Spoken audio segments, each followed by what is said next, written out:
கடந்த 2026 பிப்ரவரி 13ஆம் தேதி தலங்கம போலீஸ் பிரிவிற்குட்பட்ட பகுதியில் சட்டத்தரணி ஒருவரும் அவரது மனைவியும் சுட்டுக்கொலை செய்யப்பட்ட சம்பவம் தொடர்பாக தேடப்படும் சந்தேக நபர் குறித்த விவரங்களை போலீஸ் ஊடக பிரிவு வெளியிட்டுள்ளது.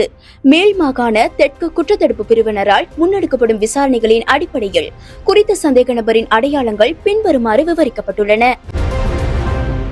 உயரம் சுமார் 5 அடி 5 அங்குலம், வயது சுமார் 44, நிறம் கருமை கலந்த மாநிறம், கண்களில் ஒருவித மஞ்சள் மற்றும் பழுப்பு நிறம் தென்படலாம். விசேட அடையாளம்: முகத்தின் வலது பக்கத்தில் தாடைக்கு கீழே ஒரு தழும்பு வெட்டுக்காயம் போன்ற வடு காணப்படுகிறது. குறித்த சந்தேக நபரின் தற்போதைய தோற்றம் எவ்வாறு இருக்கலாம் என்பதை AI தொழில்நுட்பத்தின் மூலம் உருவாக்கப்பட்ட புகைப்படங்கள் இப்போது போலீசாரால் வெளியிடப்பட்டுள்ளது. மேற்குறிப்பிட்ட நபர் தொடர்பாக ஏதேனும் தகவல் கிடைத்தால் உடனடியாக பின்வரும் தொலைபேசி இலக்கங்களுக்கு தொடர்பு கொள்ளுமாறு போலீசார் கேட்டுக் கொண்டுள்ளனர். மேல் மாகாண வடக்கு 0715980008, நுகைகோட பிரிவுக்கு பொறுப்பான அதிகாரி 0718591641, மேல் மாகாண தெற்கு குற்றப்பிரிவு இயக்குனர் 0785892279.